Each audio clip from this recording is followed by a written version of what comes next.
이번에는 표집 방법에 관해서 공부해 보도록 하겠습니다. 이 부분은 저 복수자 시험에 출제가 많이 되는데 그 비교적 쉬운 부분입니다. 그러니까 여러분들이 쉽게 이해가 될 수 있을 것 같습니다. 저희 강아지가 약간 긴장을 하면서도 공부하려는 태세를 갖추고 있는데 약간 그 불안스러운 그 눈 모습을 보여주고 있습니다. 힘내라고 여러분들도 강아지에게 박수를 좀 쳐주시기 바라겠습니다. 그러면 이제 중요한 포인트가 이 표집 방법은 두 가지가 있습니다. 첫 번째가 확률 표집 방법, 또 하나가 비확률 표집 방법입니다. 그러니까 표집 방법은 확률 표집 방법하고 비확률 표집 방법이 있는데 이 중에서도 비확률 표집 방법보다는 확률 표집 방법이 중요합니다. 왜 그러냐면은 이 확률 표집 방법에서는 이 표본을 선정할 수 있는 확률을 미리 알 수가 있습니다. 그렇지만 비확률 표집에서는 이런 확률을 알 수가 없습니다. 그래서 이 그 확률 표집 방법은 어떤 그 대표성을 확보할 수가 있는데 비확률 표집 방법은 대표성을 확보할 수가 없다는 것입니다.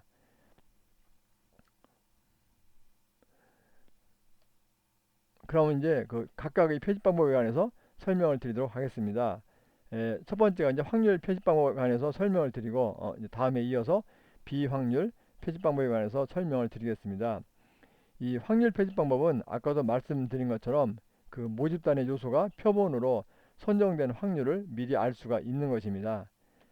그래서 결국 이제 이 비확률 표집 방법의 가장 중요한 것은 그 일반화하려는 그 연구에서 유리하다는 것입니다. 그러니까 우리가 연구 결과를 그 일반화하고자 할 경우에 그런 측면에서 이 확률 표집이 비확률 표집에 비해서 훨씬 유리하다는 것입니다. 그래서 이 확률 표집이 비확률 표집에 비해서 대표성을 확보하기가 쉽고 결국 대표성을 확보하기가 쉽기 때문에 일반화하기가 유리하다. 그것을 좀 잘 기억을 해 두시기 바라겠습니다.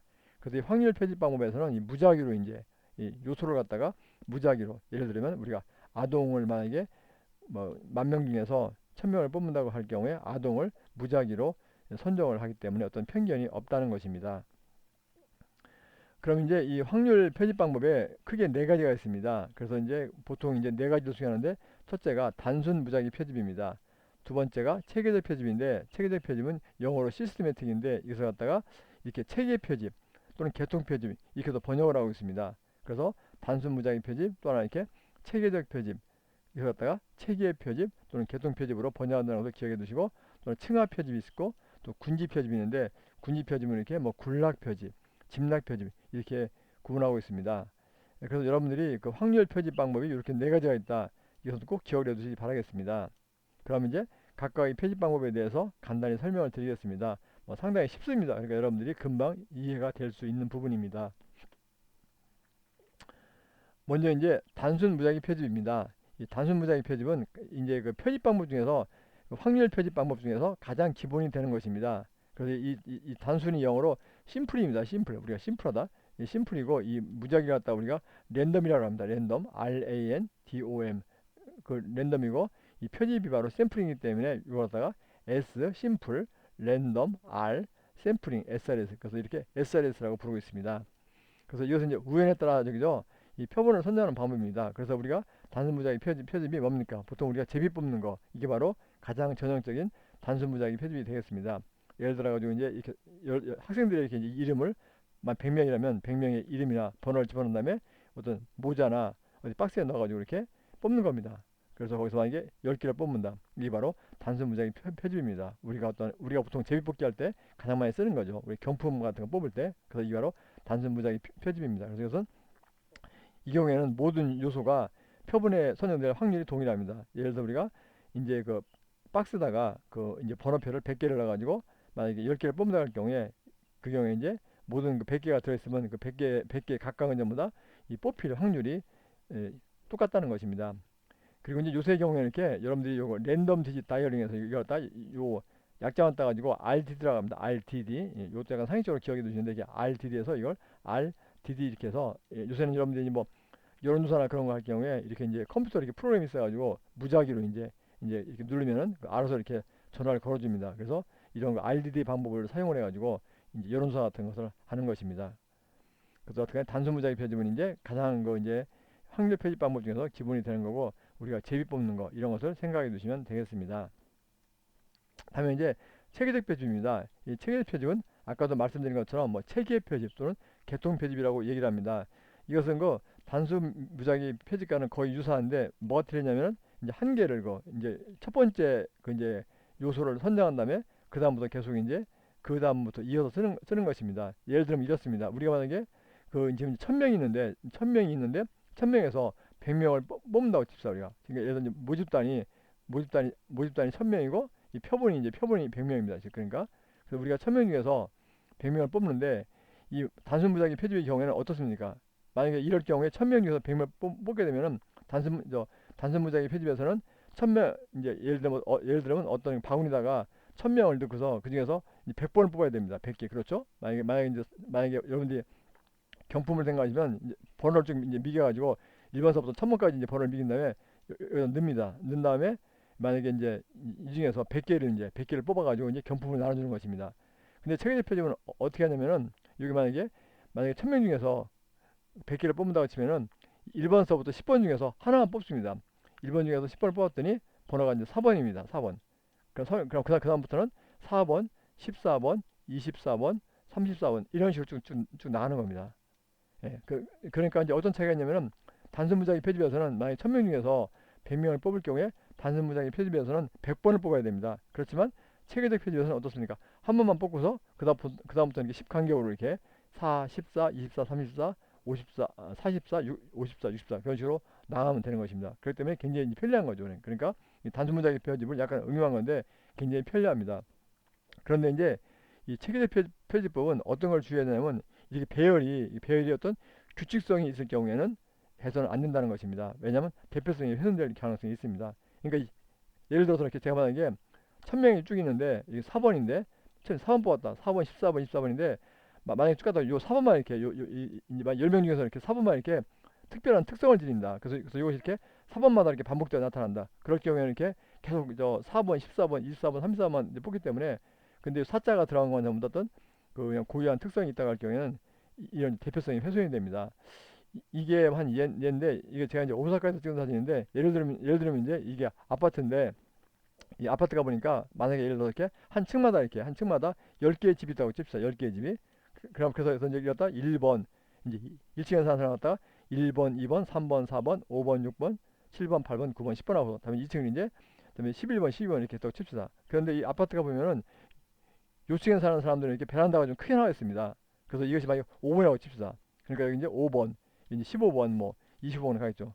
그래서 결국 만약에 이제 1층에 이렇게 1층에 집이 10채가 있어가지고 1번서부터 10번까지 하는데 5번 집은 이렇게 베란다가 이렇게 크게 나와가지고 집이 큽니다. 좋습니다.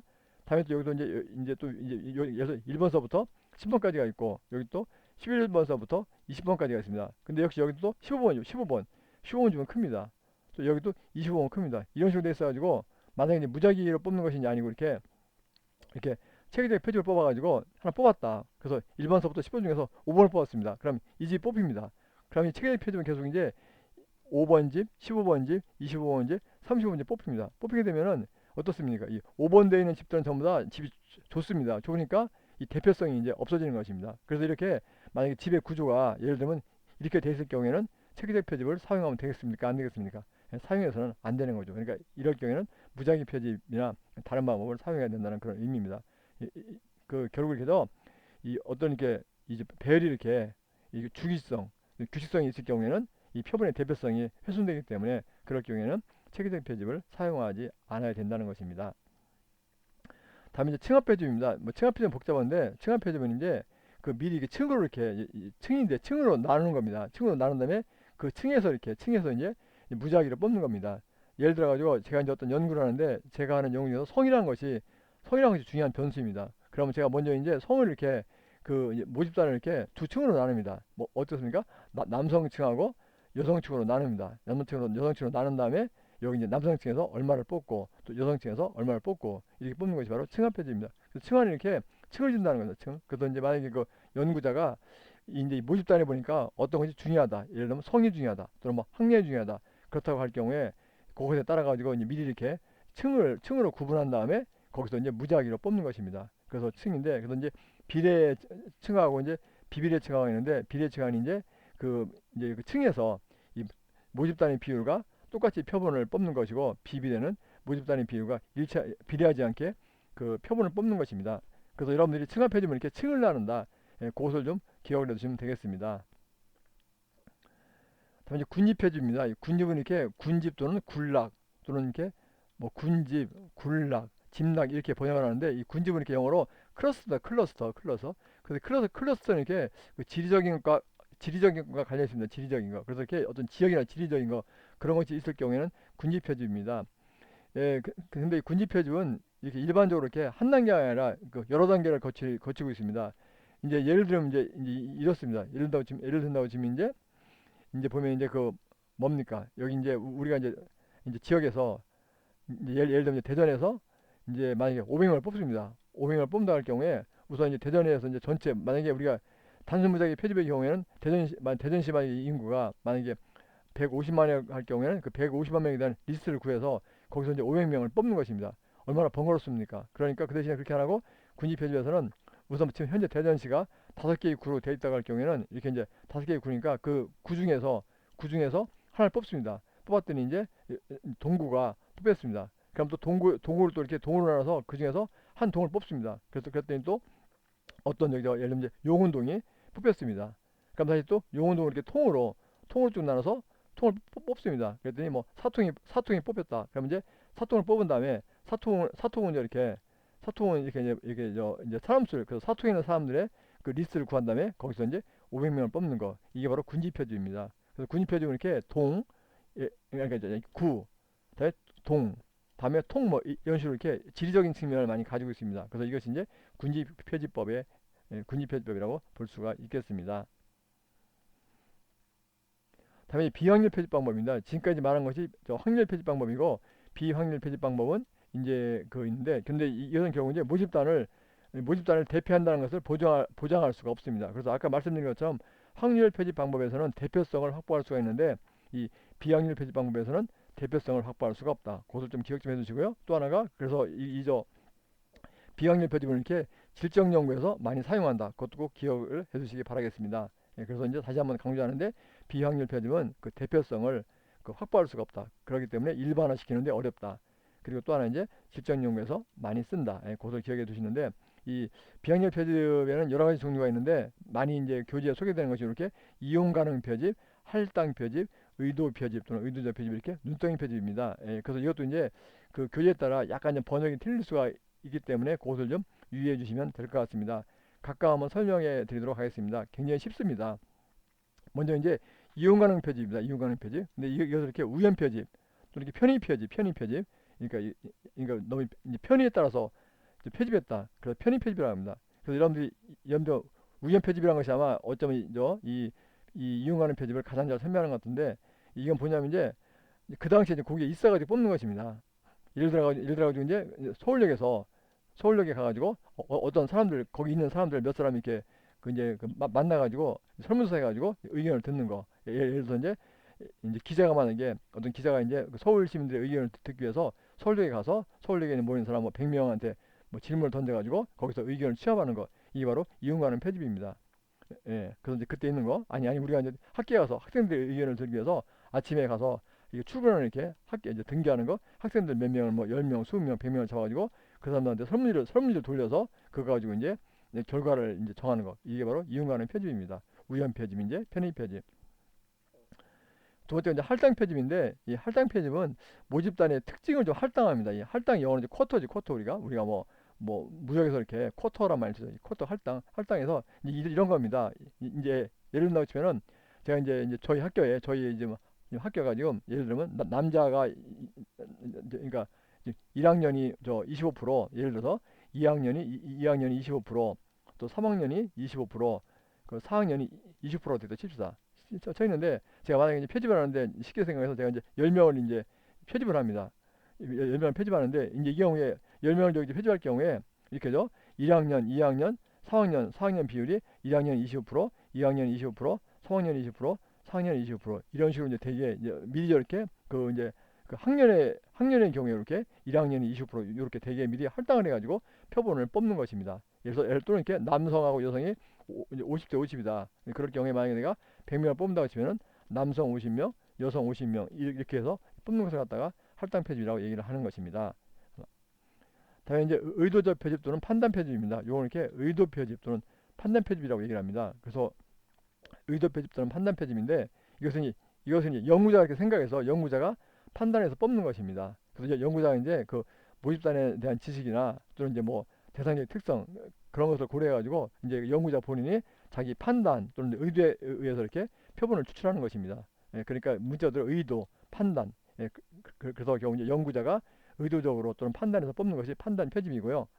다음에 이제 눈덩이 표집입니다. 이 눈덩이 표집은 이 눈덩이가 영어로 스노볼입니다. 스노볼 우리가 스노볼에서 스노볼 표집인데 이게 뭐냐면 이제 이 특정 그 모집단의 구성 요소를 찾기 어려울 때 쓰입니다. 예, 그래서 이것은 주로 이제 특히죠. 물론 이제 비확률 표집이 질적 연구에서 많이 쓰지만 특히 눈덩이 표집이 특히 질적 연구에서 많이 씁니다. 예, 이것을 좀 기억 좀 해두시고요. 여기 있다시피 이렇게 질적 연구에서 많이 쓴다고 되어 있습니다. 그거 좀 기억 좀 해두시고요. 이 눈덩이 표집은 뭐냐면은 우리가 저렇게 대상을 좀 이렇게 찾기가 어려울 때만 있습니다. 예를 들면 이제 마약 같은 경우 마약을 내가 저기요 마약을 먹는 사람들 대상으로 연구하고 싶다. 그래서 마약을 이용하는 사람들에게 설문지를 이제 구하고 싶습니다. 그럼 실제 우리가 마약을 먹는 사람들에 대한 이렇게 리스트는 구하기 어렵습니다. 어려우니까 제가 만약에 연구한다 할 경우에 어떤 통로를 통해서 마약을 이제 피우는 사람을 한 사람 구했습니다. 그럼 이제 그 사람한테 설문지를 받습니다. 받은 다음에 이제 이 사람한테 이제 문의라든지 약간 이렇게 꼬시고 어떻게 해서 이제 이 사람한테 물어봅니다. 혹시 네 주위에 또 마약 피는 사람 없냐 이렇게 어떻게 해가지고 정보를 얻어가지고 또 사람을 또 구합니다. 한두 명 구해서 그래서 또 이제 이 사람을 또 찾아가지고 설문지를 또 받은 다음에 또 이 사람한테 물어봅니다. 또 네 주위에 또 누구 없냐? 그래서 이런 식으로 이렇게 새끼를 쳐가지고 이렇게 자꾸 이제 그 대상자를 늘려가는 방법입니다. 이제 우리가 이렇게 눈덩이를 만들 때 조그만한 눈이 있는데 그 눈을 자꾸 이제 굴리면 이제 눈덩이가 커지지 않습니까? 그래서 거기서 나온 말입니다. 그래서 되게 이런 것은 무슨 마약 그런 걸 먹는 사람들이나 또는 이렇게 뭐 불법으로 취업한 외국인 근로자 등등 이렇게 해서 우리가 접근하기 어려운 사람들 그런 사람들을 연구할 때 많이 쓰는 표집 방법입니다. 예, 그래서 뭐 이상입니다. 그래서 여러분들이 보면 굉장히 쉽습니다. 그래서 여러분들이 이제 요점 정리하면은 표집 방법은 확률 표집하고 비확률 표집이 있다. 예, 그런데 이제 확률 표집에서는 대표성을 확보하기가 쉬운데 비확률 표집에서는 대표성을 확보하기가 어렵다. 그리고 확률 표집에는 이렇게 단순 무작위 표집, 체계 표집, 층합 표집, 군지 표집이 있고 비확률 표집에는 뭐가 있습니까? 이용 가능 표집이 이렇게 할당 표집, 의도적 표집, 눈덩이 표집이 있다. 그러고 이 비확률 표집은 질적 연구에서 사용하는 경우가 많고 특히죠 눈덩이 표집이 질적 연구에서 사용하는 경우가 많다. 이렇게 이제 이해를 해두시면 될 것 같습니다. 예, 수고하셨습니다. 좀 말이 빨랐습니다. 예, 잠깐 또 쉬었다 또 계속하도록 하겠습니다.